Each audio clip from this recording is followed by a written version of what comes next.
sa ulo ng mga humahataw na balita. Hataw Balita. First batch ng repatriated overseas Filipino mula sa Israel dumating na sa bansa. Hataw Balita. United States Ambassador to the Philippines Mary Kay Carlson inaasang malapit nang matapos ang negosasyon ng Pilipinas at Estados Unidos ukol sa nuclear cooperation deal. Hataw Balita. 2 sa 4 na suspect nagsalita na sa naging partisipasyon sa Brabante hazing incident. Ilan sa mga nakasamang salarin itinuro. Hataw Balita. Philippine National Police naka-heightened alert na sa pagsisimula ng campaign period ng barangay at sangguniang kabataan elections. Hataw Balita. Nueva Vizcaya isinilalim sa state of calamity dahil sa matinding epekto ng African Swine Fever o ASF. Hataw Balita. At House Committee on Basic Education and Culture inaprubahan ng panukalang batas para gawing optional ang grades 11 at 12. Hataw Balita. Una sa ating mga humahataw na balita. Dumating na sa bansa ang 17 overseas Filipinos mula sa Israel. Sila ang unang batch ng mga Pilipinong na-repatriate ng pamahalaan mula nang magsimula ang gera sa pagitan ng militanteng Hamas at Israel. Ayon sa Department of Migrant Workers, 137 ang Pilipino na kasali sa Palestino, 78 sa kanila nasa Rafah border crossing. Nakatakda na rin ang ikalawang batch ng repatriation mula sa Israel. Pagdating sa NAIA kahapon, October 18, sinalubong sila ng mga senior official ng iba't ibang ahensya ng pamahalaan, kabilang na ang Department of Migrant Workers, Overseas Workers Welfare Administration, Department of Foreign Affairs, Department of Health, Department of Social Welfare and Development, Bureau of Immigration, Department of Justice at Technical Education and Skills Development Authority. Nagbigay naman ang Department of Migrant Workers at Overseas Workers Welfare Administration ng tig 50,000 pesos sa bawat isa. At may livelihood assistance din na ibinigay ang DSWD. Pakinggan po natin ang pahayag ni DMW Officer in Charge, Hans Leo Kakdak. Kanya-kanyang ayuda at tulong sa gana ng DMW, may financial assistance, joint forces tayo with OWA. 100,000 financial assistance, livelihood na isasagawa. Yan ang isa sa tinutukoy ni Pangulo na tulong. Yung pangmatagalan na tulong. Wala ko negative. Kaya sasagawa natin yan. Samantala, magsasagawa rin ang Department of Health ng psycho-counseling dahil sa stress na dulot ng gera na naranasan ng overseas Filipino workers. Pakinggan po natin ang pahayag ng isa sa mga umuwing OFW. Matik po yung sound para sa akin, kaya po naisipan ko po uwi na lang po ako kaysa po kikita ako ng malaki, pero yung mental health ko po hindi na po healthy. Hataw Balita. Inihayag ni United States Ambassador to the Philippines Mary Kay Carlson na malapit nang matapos ang negosasyon ng Pilipinas at Estados Unidos ukol sa nuclear cooperation noong bumisita si US Vice President Kamala Harris sa Pilipinas noong Nobyembre ng nakaraang taon.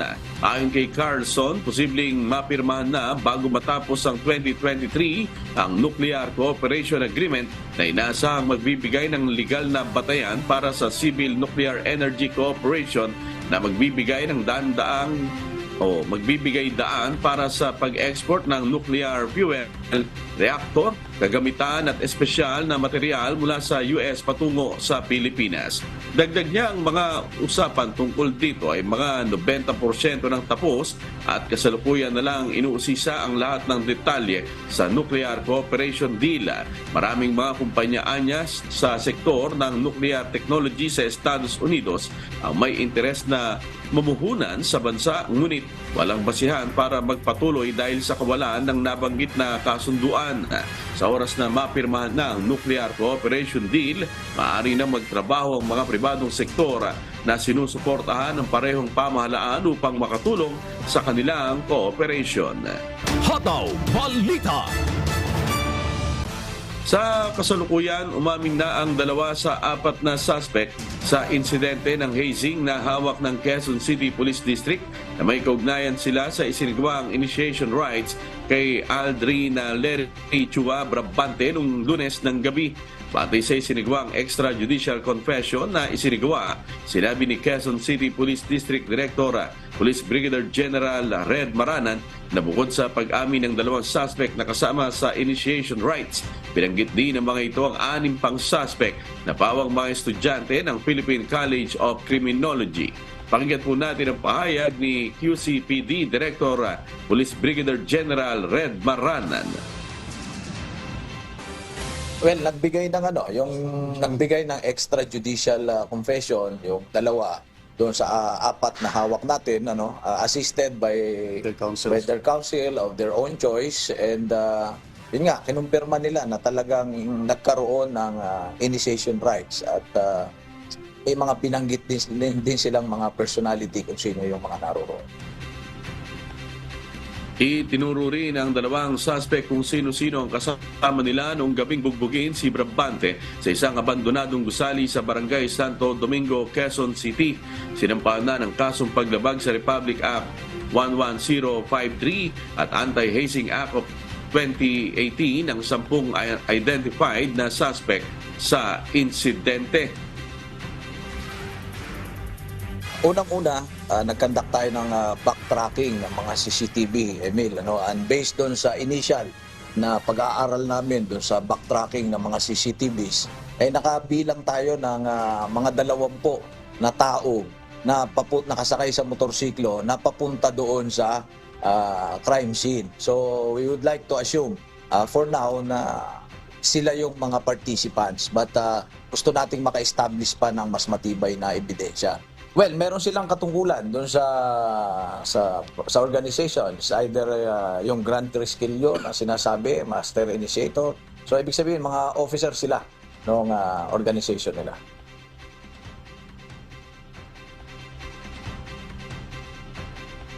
Hataw Balita. Naka-heightened alert na ang Philippine National Police sa pagsisimula ng campaign period ngayong araw ng Huwebes para sa nalalapit na barangay at sangguniang kabataan elections o BSKE at maging ang paparating na long holiday. Magpapakalat din ang pambansang pulisya ng mahigit 1,800 tauhan sa buong kapuluan. Si Jerry Galicia, humahataw. Hataw Balita. 2 aktibidad ang inaasahan ng pambansang pulisya na mangangailangan ng presensya ng mga pulis at bahagi ng kanilang heightened alert measures. Magde-deploy ang Philippine National Police o PNP ng nasa 187,000 mga tauhan sa buong bansa.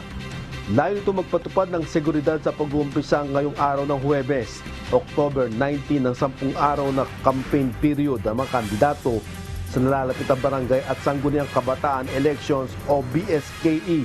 Bukod pa rito ang inaasahan pagdagsa ng mga individual na pupunta sa mga sementeryo at iba pang mga lugar para sa long holiday. Pinaalalahanan ni PNP spokesperson Colonel Jean Fajardo ang mga pulis na nakalimit lamang sa pagdodokumento ng mga paglabag sa pangangampanya batay sa press briefing kahapon sa Camp Crame. Bukod sa documentation, kailangan i-report ang mga insidente sa kampanya sa kanilang mga nakatalagang election officers. At nasa diskresyon na ng Commission on Elections o COMELEC ang pagkapadala ng mga abiso sa mga tumatakbong kandidato kung may anumang inilabag ang mga ito. Dagdag pa ni Fajardo na hindi maaari makilahok sa mga campaign sortie ng kandidato kundi manatiling non-partisan ang isang alagad ng batas. Bahagian niya ng PNP na panatilin ang kapayapaan at seguridad sa mga pagsasagawa ng aktibidad o pangangampanya at hindi ang isang partikular na kandidato ang babantayan. Umaasa naman ang pambansang pulisya na magiging matahimik at mapayapa ang BSKE ngayong nag-umpisa na ang campaign period sa buong bansa. Diyos ang aming sandigan, serbisyo publiko ang aming pinahahalagahan. Jerry Galicia, humahataw.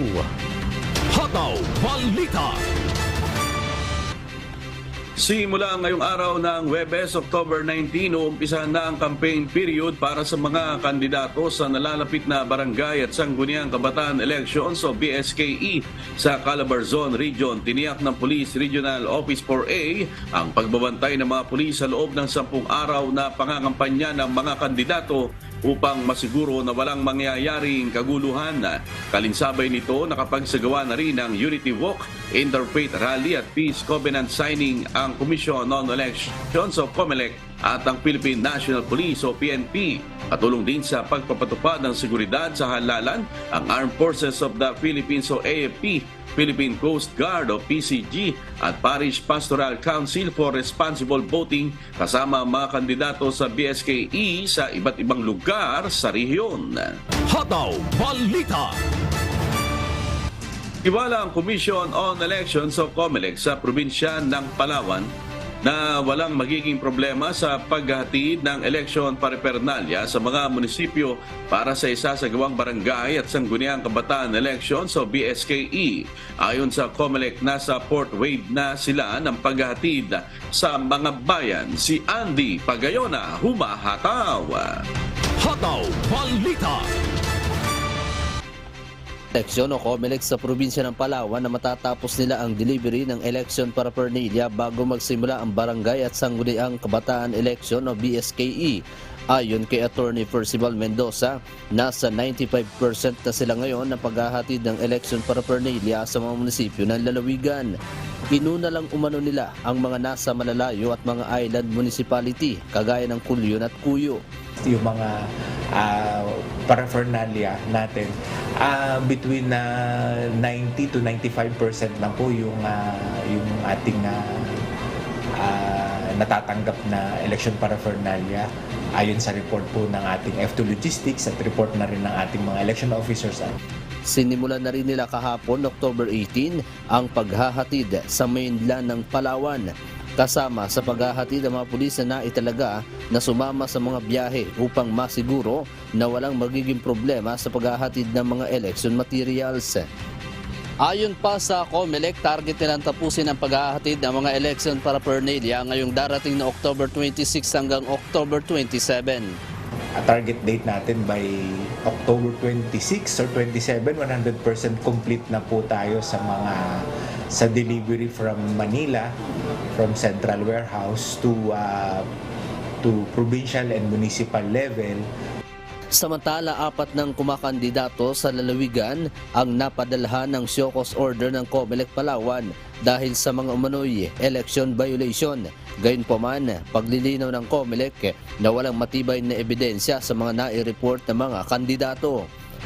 Ngayong araw na ang simula ng kampanya ng mga kandidato sa BSKE, kaya naman nagpaalala ang ahensya sa mga ito na maging malinis ang pangangampanya ng bawat isa. Diyos ang aming sandigan, serbisyo publiko ang aming pinahahalagahan. Andy Pagayona, humahataw. Hataw Balita. Isinuko ng 4 na sibilyan sa 95th Infantry Salakni Battalion ang mga kagamitang pandigma na ipinagkatiwala sa kanila ng teroristang Communist Party of the Philippines New People's Army sa Barangay Villa Cielo Bugay at Barangay Alucao, Santa Teresita sa probinsya ng Cagayan. Kasunod ito ang pagsuko ng isa pang sibilyan ng isang improvised shotgun na may kasamang mga bala at 2 improvised explosive device o IED. Isa namang caliber 45 pistol kasama mga bala nito at magasina ang isinuo ng isa pang sibilyan na dadaling supporter ng NPA mula sa Barangay Alucao, Santa Teresita, Cagayan. Sa pahayag ng 4 na sibilyan na papanahon na umano para tuldukan ang maling paniniwala na itinatak sa kanila ng komunistang CPP-NPA. Sa kabila nito, inihayag ng 5th Infantry Division na bukas pa rin at nakandang tumulong ang pamunuan ng militar sa sinumang natitirang rebelde na gustong magbalik loob sa gobyerno. Hataw Balita. Inaprubahan na ng Sangguniang Panlalawigan ng Nueva Vizcaya ang kahilingan ng Provincial Disaster Risk Reduction and Management Council o PDRRMC na isailalim sa state of calamity ang buong lalawigan dahil sa matinding epekto ng African Swine Fever o ASF. Batay sa resolusyon ng PDRRMC, lumalabas sa report ng kanilang Provincial Veterinary Office na mas malala ang naging epekto ng ASF sa kanilang probinsya kumpara sa iba pang lalawigan sa Region 2 na nauna nang nagdeklara ng state of calamity. Mula Enero hanggang Setyembre ngayong taon, 8 sa 15 bayan na ang mayroong ASF sa kanilang lugar na kinapapalooban ng 32 barangay. Nakipagdialogo naman ang Nueva Vizcaya Hog Raisers sa provincial government upang tulungan silang makabangon sa kanilang negosyo sa pamamagitan ng pagbabawal sa pagpasok ng frozen pork, pagtangkilik lamang sa mga lokal na produktong baboy upang makaiwas sa ASF at ang tulong sa mga hog raiser. Magpapatuloy naman ang pagbibigay ng tulong pinansyal ng provincial government para sa mga apektadong hog raiser sa lalawigan. Hataw Balita. Itinaas pa ng pamahalaang panlalawigan ng Isabela ang buying price para sa tuyong palay ng mga magsasaka sa 27 pesos kada kilo. Inimok ng local government unit ang mga magsasaka sa probinsya na ipagpatuloy ang pagbebenta ng kanilang mga palay. Sa ngayon, nananatili sa NPGC White Triplex Warehouse sa Barangay Sinabaran, Etchage, Isabela ang Palay Buying Center sa lalawigan. Binigyang diin ng Isabela LGU na libreng may papagamit sa mga magsasakang truck na naipamahagi sa mga barangay para sa pagbiyahe ng kanilang mga aning produkto patungo sa buying center. Hataw Balita. Mabot na sa 25,000 kabaan ang nabiling palay ng National Food Authority o NFA mula sa mga magsasaka sa Tarlac. Inaasang makatutulong ang karagdagang buffer stock ng palay sa iba't ibang local government unit at ahensya ng pamahalaan sa oras ng pangangailangan. Si Nestor Torres humahataw. Hataw Balita. Halos kalahating porsyento na ng magsasaka ngayon sa probinsya ng Tarlac ang umaani na ng palay. Sa 17 munisipalidad at isang syudad, 7 bayan rito ang nakapagbenta na sa National Food Authority. Karamihan ay sa western portion ng Tarlac sa bayan ng San Jose at Camili. 17 hanggang 19 pesos ang benta sa sariwa, habang 21 pesos sa tuyo. Ayon kay Charles Alingon, NFA Branch Manager ng Tarlac, naging advantage ngayon sa NFA ay pinupuntahan na nila ang mga magsasaka sa mga sakahan para bumili ng inaning palay.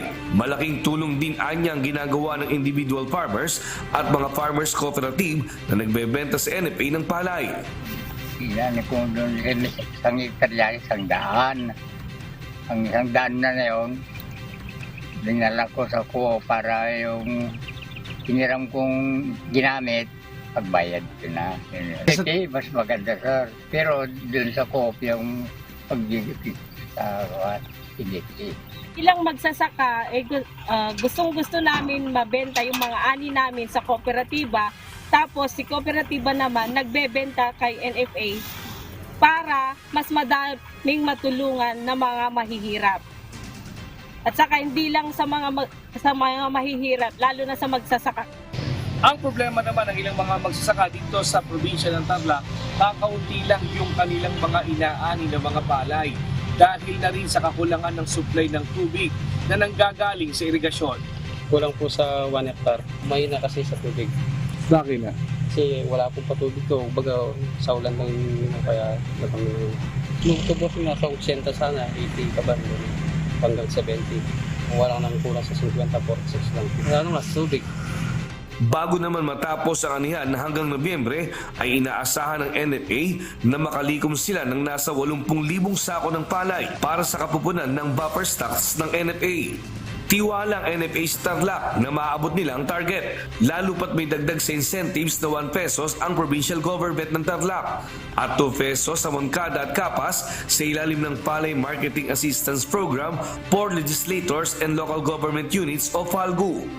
Meron po kaming mga peak procurement ngayon sa western part ng Tarlac na possible pa makakuha tayo ng mga hanggat 70,000 kaban para sa ating buffer stock. Dahil na rin po sa tulong ng ating Pangulo na binigyan po ng additional na 4 pesos na buffer stock incentive at yung mga lokal nating mga officials na nagbigay din ng palgo na pandagdag. Samantala, sa Central Luzon, nangungunang NFA Tarlac sa pinakamaraming nabiling palay ngayon sa magsasaka. Sinundan ito ng Nueva Ecija na may 6,900 kaban at Bulacan na may 4,000 bags ng stock na palay. Diyos ang aming sandigan, serbisyo publiko ang aming pinahahalagahan. Nestor Torres, humahataw! Hataw Balita. Sa iba pang balita, inaprubahan kahapon October 18 ng House Committee on Basic Education and Culture ang isang panukalang batas na gagawing optional ang grades 11 at 12 para sa mga estudyante na nais magtuloy sa Technical, Vocational o TechVoc Education. Ayon kay Committee Chairman at Pasig City Representative Roman Romulo, layo ng Education Pathways Act na tulungan ng mga kabataan na maabot ang kanilang pinakamataas na potensyal at palakasin ang kanilang kakayahan sa trabaho sa pamamagitan ng pagtatag ng mga education pathway. Batay sa nasabing batas, pagkatapos ng junior high school, may opsyon ang mga estudyante na pumili sa pagitan ng Technical Vocational Program sa ilalim ng Technical Education Skills Development Authority o TESDA o ng College Preparatory Program sa ilalim naman ng Department of Education o DepEd. Binigyang diin ng mambabatas ang halaga na ma-involve ang industriya upang ang isang degree o diploma ay makuha rin ng mga graduates o mga nakapagtapos ng TechVoc curriculum. Sa ngayon, ang TechVoc anya ay highly competitive sa buong mundo at ito ay isang propesyon na may mataas na kasanayan na hindi tulad ng pagtrato dito sa kasalukuyan. Gagamitin ng Philippine Coast Guard o PCG District Bicol ang floating assets nito at mahigit 500 personnel para sa pagpapatupad ng mahigpit na seguridad sa mga pantalan sa Kabigulan at sa nalalapit na barangay at sangguniang kabataan elections o BSKE sa buong rehiyon. Si Jerry Galicia, humahataw! Hataw Balita. Nakahanda na ang mga kawalan ng Philippine Coast Guard o PCG District Bicol sa paglalatag ng gagawing seguridad para sa isasagawang barangay at sangguniang kabataan elections o BSKE sa buong rehiyon. Gagamitin sa paghatid ng election para pernalya mga floating asset ng PCG. Kayong ilang araw na lamang nalalabi bago sumapit ang halalan. Bukod pa ito sa mahigpit na seguridad na ipatutupad ng PCG District Bicol sa mga pangunahing pantalan sa buong rehiyon. Prepare na po ang ating mga personnel na i-deploy po natin para sa election. At the same time, yung mga floating assets natin at saka mobility assets ay nakahanda na rin po para sa pag-assist during the election. Layo ng hakbang na mapabilis ang paghahatid ng mga gagamiting materyales gaya ng balota sa mga isla ng Catanduanes at Masbate sa rehiyon. Nakahanda na rin ang 550 personnel ng Coast Guard na i-deploy bago ang araw ng eleksyon. Unang-una po sa lahat, ang magiging role po ng ating mga Coast Guard sa mga ports is to ensure na maging safe ang ating mga traveling public na uuwi sa kanilang mga lugar, lalo na sa mga isla, kapag buboto na po sila. Maglalagay din ng mga help desk ang ahensya sa mga pangunahing pantalan upang umasiste sa mga pasaherong darating at aalis upang makaboto sa BSKE. Yes sir, asahan nyo po sir na this coming week sir, paigtingin po namin yung Coast Guard visibility po, magdodouble effort po yung Coast Guard natin, maglalagay tayo ng K9, pag-inspect ng ating mga barko, yung pre-departure inspection, yung visual safety enforcement inspection, para maging mapayapa po yung lahat ng buwan. At siyempre sir, para kuha natin yung mga taong may balak na guluhin yung ating upcoming election po sir. Gagamit din maging ang K9 unit upang magpatupad ng seguridad at mainspeksyon ang mga bagahe at gamit ng mga paserong pumapasok sa passenger terminal. Babantayan din ng PCG ang mga coastal barangay na maaldaanan ng mga armadong grupo na posibleng maghasik ng kaguluhan sa eleksyon. Pinapayuhan naman ang mga pasahero na huwag na magdala ng mga pinagbabawal na gamit gaya ng baril at matutulis na bagay upang huwag na magkaproblema sa pagbiyahe. Diyos ang aming sandigan, serbisyo publiko, ang aming pinahahalagahan. Jerry Galicia, humahataw! Hataw Balita. Dumating na ang karagdagang pwersa ng mga pulis at sundalo bilang bahagi ng hakbang para sa seguridad sa nalalapit na barangay at sangguniang kabataan elections o BSKE sa Negros Oriental. Samantala, abala pa rin ang Commission on Elections sa paghihintay ng kabuang mga lipunin para sa COMELEC control. Si MJ Vasquez humahataw. Hataw Balita. Nasa Negros Oriental na ang 181 additional force mula sa Philippine National Police, Armed Forces of the Philippines at Philippine Coast Guard para sa seguridad ng barangay at sangguniang kabataan eleksyon sa probinsya. Sila ang dagdag na puwersa sa mahigit 3,000 security personnel na nasa lalawigan. Ayon sa AFP Visayas Command, nais nilang matiyak na magiging matagumpay ang halalan sa probinsya at maiwasan ang failure of elections. We are sending additional troops to guarantee the success of the elections here in Negros Oriental, considering that as of this time, I think it's still Negros Oriental, which is under COMELEC control.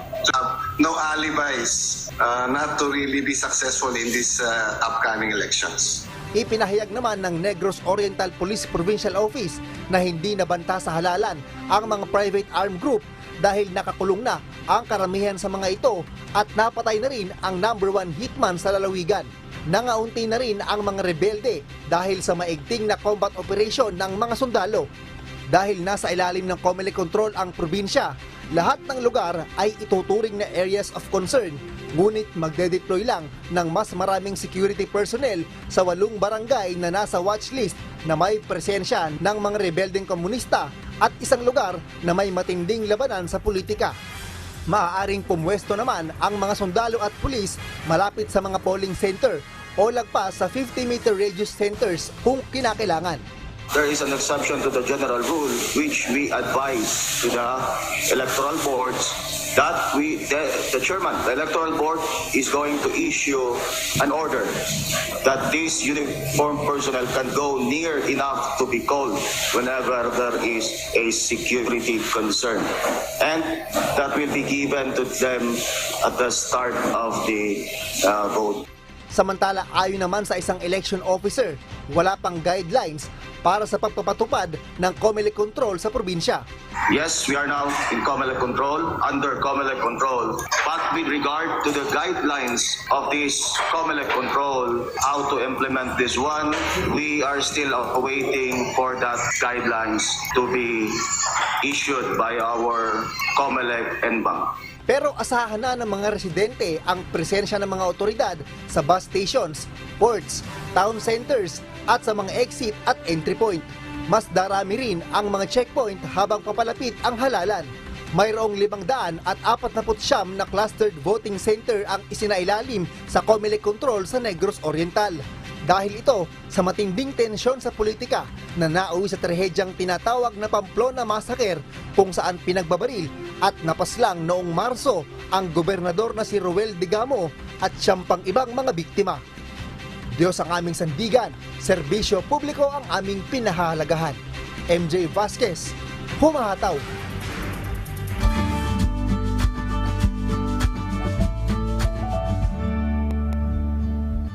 Alamin ang magiging lagay ng panahon sa iba't ibang bahagi ng bansa ngayong araw ng Huwebes. Panoorin po natin ang update mula sa Philippine Weather Bureau Pag-asa.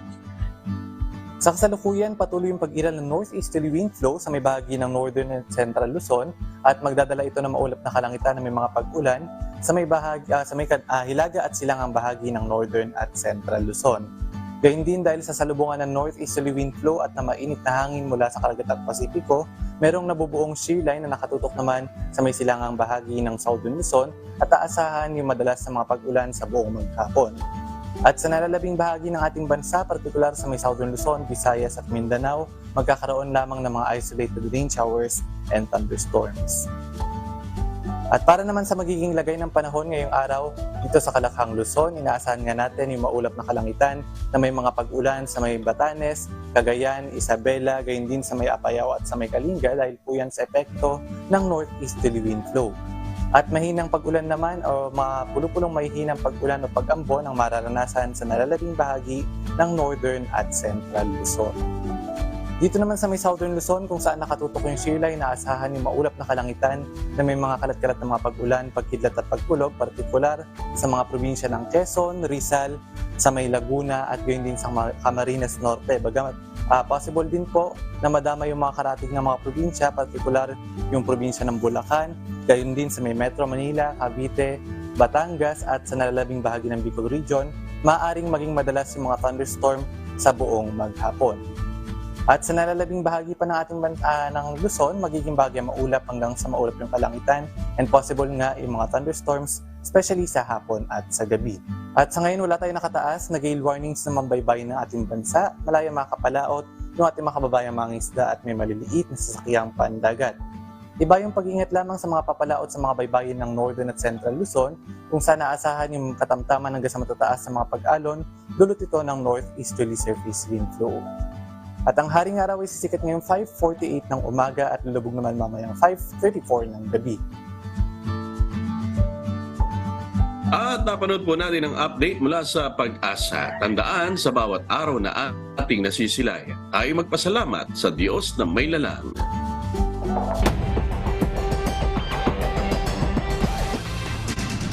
Arestado ang 4 na suspect sa isinagawang operasyon ng mga otoridad laban sa loose firearms sa lalawigan ng Bataan. Si Melanio Aquino humahataw. Hataw Balita. Huli ang 4 na suspect sa isinagawang oplan paglalansag ng pinagsanib na puwersa ng Hermosa Municipal Police Station, Bataan Police Provincial Office, Criminal Investigation and Detection Group o CIDG, Regional Intelligence Unit 3, Provincial Intelligence Unit at 1st Provincial Mobile Force Company kahapon, October 18.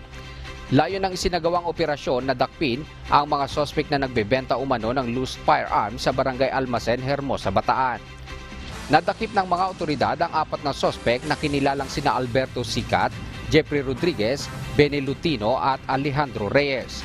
Nakumpiska sa mga ito ang 3 shotgun, isang caliber .22 Magnum revolver, caliber .45 Remington pistol, isang improvised caliber .22 rifle, caliber .38 revolver at mga bala, isang piraso ng 1,000 bill powdered marked money at 9 na piraso ng 1,000 bill na blood money. Maharap ang mga suspect sa kasong paglabag sa Republic Act 10591 Section 32 o ang Comprehensive Firearms and Ammunitions Act at sa Omnibus Election Code. Diyos ang aming sandigan, serbisyo publiko ang aming pinahahalagahan. Mula rito sa Bataan, Melanio Aquino, humahataw. Hataw Balita. 6 na grupo ng mangingisda mula sa bayan ng Cavite ang hinuli ng mga otoridad dahil sa illegal fishing sa Maribeles, Bataan. Nagbabalik si Melanio Aquino. Hataw Balita. Naaktuhan ng Bataan Maritime Police Operative Group ang 6 na grupo ng mga mangingisda na binubuo ng 20 tripulante sa pagsasagawa ng illegal fishing sa karagatang sakop ng Barangay Alasasin, Maribeles, Bataan. Pawang mga residente ng Barangay Amaya Tansa at Rosario sa lalawigan ng Cavite ang mga nahuling mangingisda. Sa ulat ni Police Major Jonathan Dayawan Jr., Station Chief of Bataan Maritime Police Station, nagsasagawa ng Seaborne Maritime Patrol ang mga otoridad nang maaktuhan ang mga nasabing mangingisda na namamalakaya gamit ang fishing net sa loob ng 3 kilometrong sakop ng Maribeles Municipal Seawater na iniulat ng mga mangingisda ng Maribeles, Bataan. Kasalukuyang nasa kustodiya ng Regional Maritime Unit 3 ang 5 kapitan ng mga bangka at kinumpiska ang kanilang mga bangka at kagamitan habang inihahanda ang kasong isasampa sa mga ito.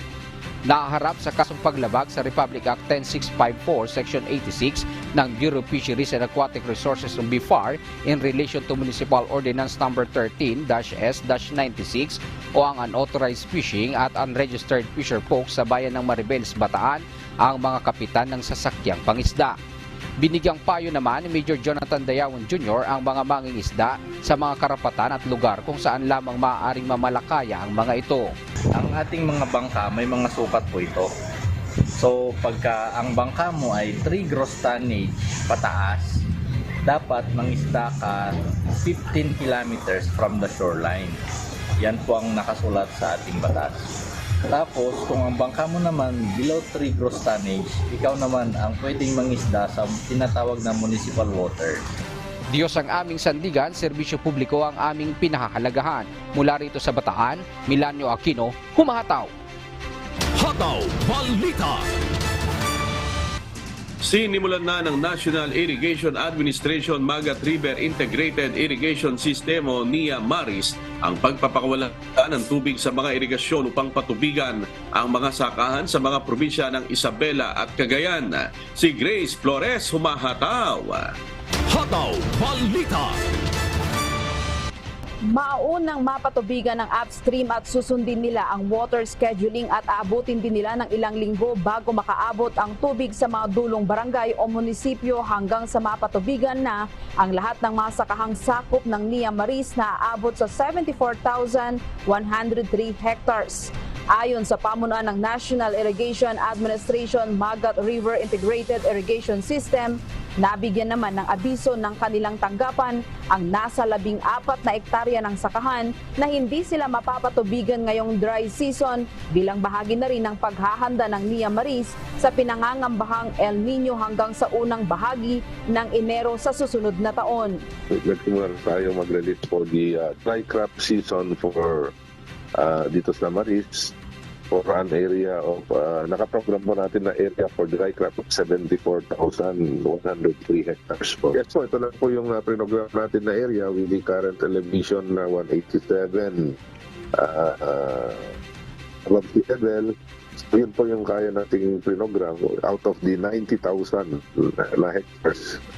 Hinimok ng Department of Agriculture Region 2 ang mga magsasaka na magtanim ng sabay-sabay para sa darating na dry season sa buwan ng Nobyembre upang maiwasan ang epekto ng El Nino phenomenon. Dahil dito, pinayuhan ang mga magsasaka na sundin ang itinakdang buwan ng taniman upang hindi masayang ang kanilang pagod at puhunan. Yung projection po na nakikita naman natin na very minimal na rin yung pag-ulan, especially dito sa ating watershed. So expect natin na comes December and the first quarter ng susunod na taon ay talagang very as per projected is below normal. So talagang kukunti yung tubig na papasok sa ating dam. Samantala, binigyan din ng pamunuan ng Regional Rice Program Coordinator na si Dr. Marvin Luis na ibibigay ng maaga ang mga suporta mula sa DA gaya ng binhi at abono. Pakiusap din nila sa mga lokal na pamahalaan na tumulong sa pagbibigay ng impormasyong ito lalo na sa mga liblib na barangay. Diyos ang aming sandigan, serbisyo publiko ang aming pinahahalagahan. Grace Flores, humahataw. Hataw Balita. Inilunsad ng National Irrigation Administration Calabarzon ang kauna-unahang Agri-Trade Fair sa Pila, Laguna. Layo ng naturang programa na matulungang mapalaki at mapalago ng mga magsasaka sa kanilang kabuhayan. Si Ari Silvestre humahataw. Hataw Balita. Isinagawa ng National Irrigation Administration Calabarzon ang kauna-unahang Kabayanihan Agri-Trade Fair sa bayan ng Pila sa Laguna, Kamakalwa, October 17. Tampok dito ang iba't ibang mga local product na ipinagmamalaki sa rehiyon, katulad ng pansit habhab ng Lukbang, Quezon, kabing barako ng Batangas, espasol naman sa Laguna. Meron tayong agro-fair ngayon sa pangalan ng Kadiwa na inulunsad ng NIA Region 4A dito sa Pila, Laguna.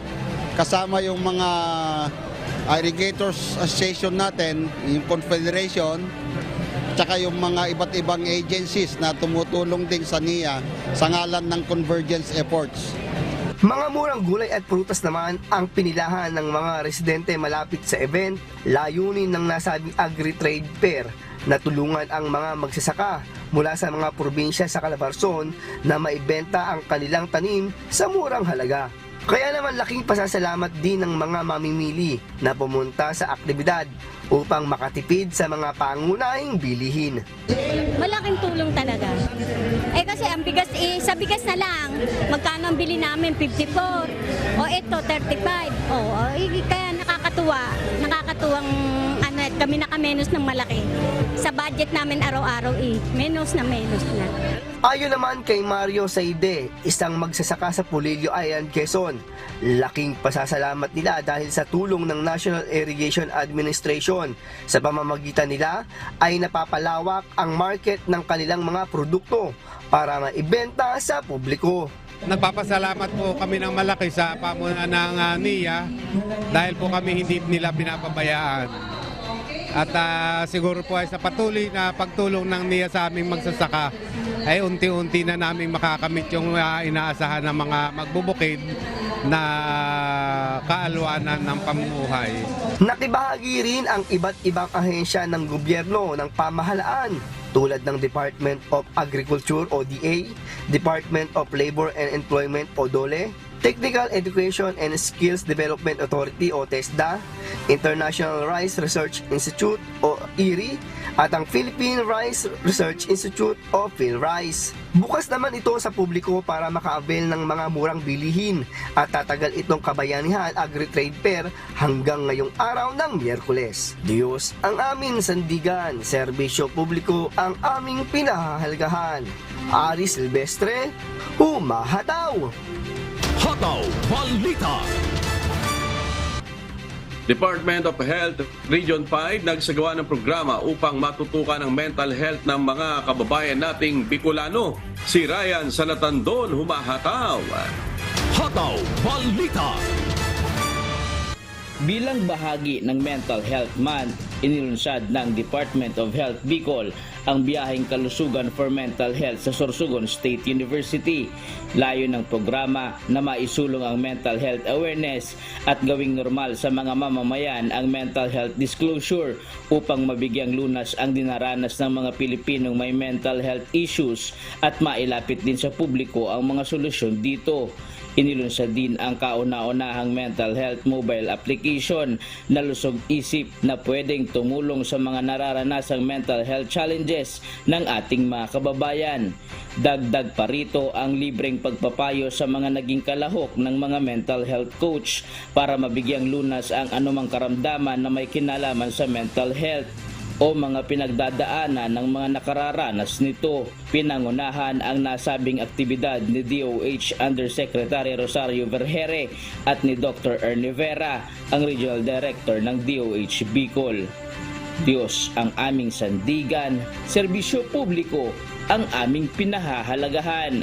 Ryan Salatandol, humahataw!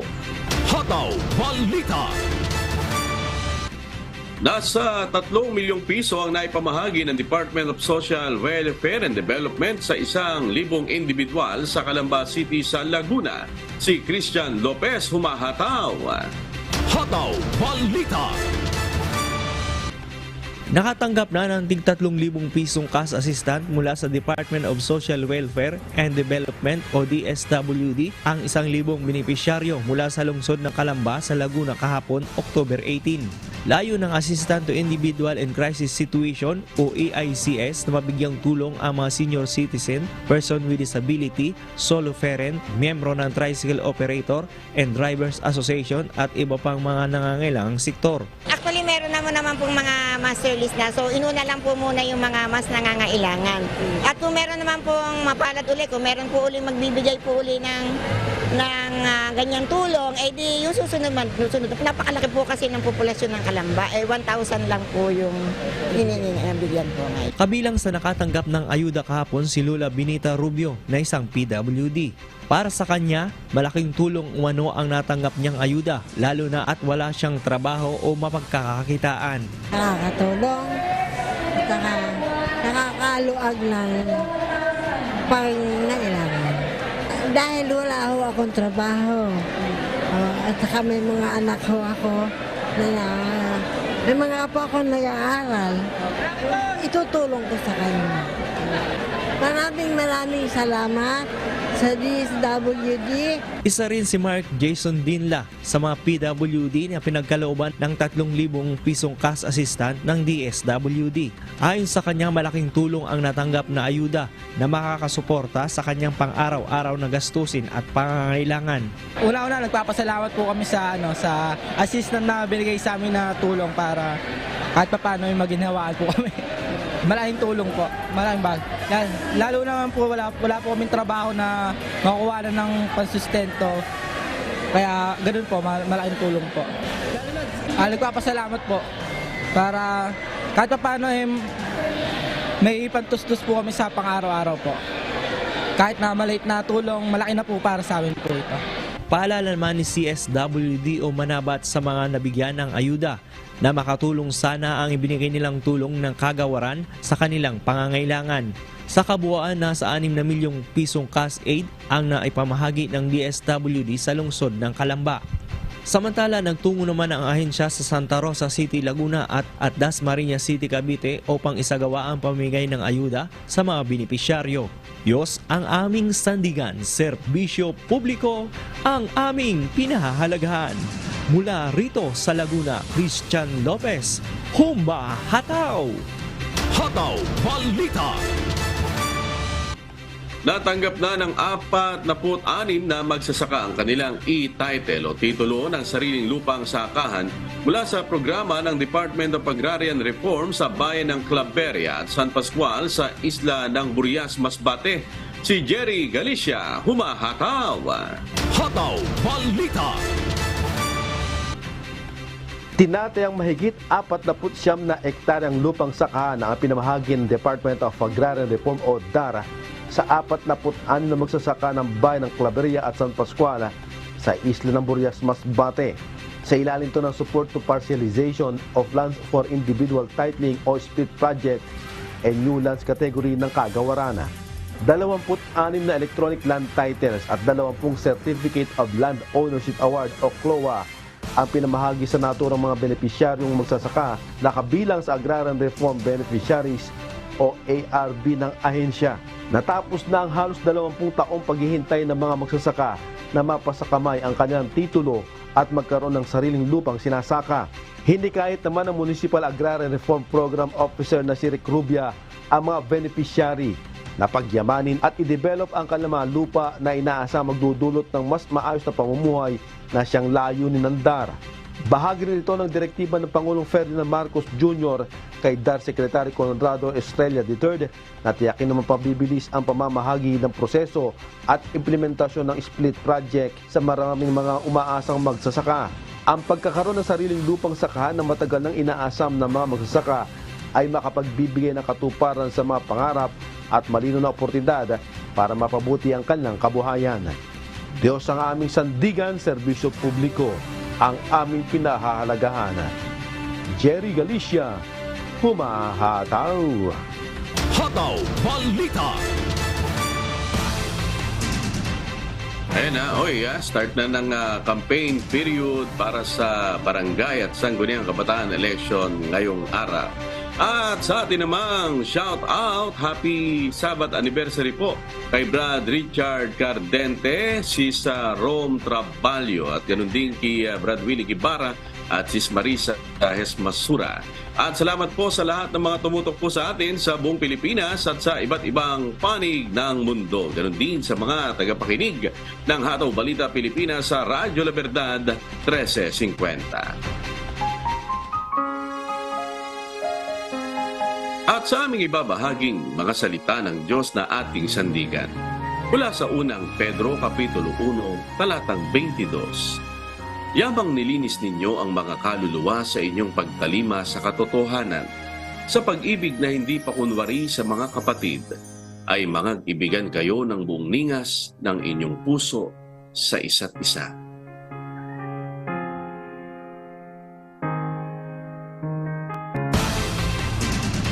At yan pong mga humahataw na balita ngayong umaga ng Huwebes, 19 sa buwan ng Oktubre 2023. Sa ngalan po ng lahat ng bumubuo ng UNTV News and Rescue at ng UNTV Radyo La Verdad 1350 ng ating mga correspondent mula Luzon, Visayas at Mindanao. Ako po ang inyong amigo, Sherwin Tulubong. At dito sa UNTV at UNTV Radyo La Verdad 1350, Diyos ang aming sandigan, serbisyo publiko ang aming pinahahalagahan.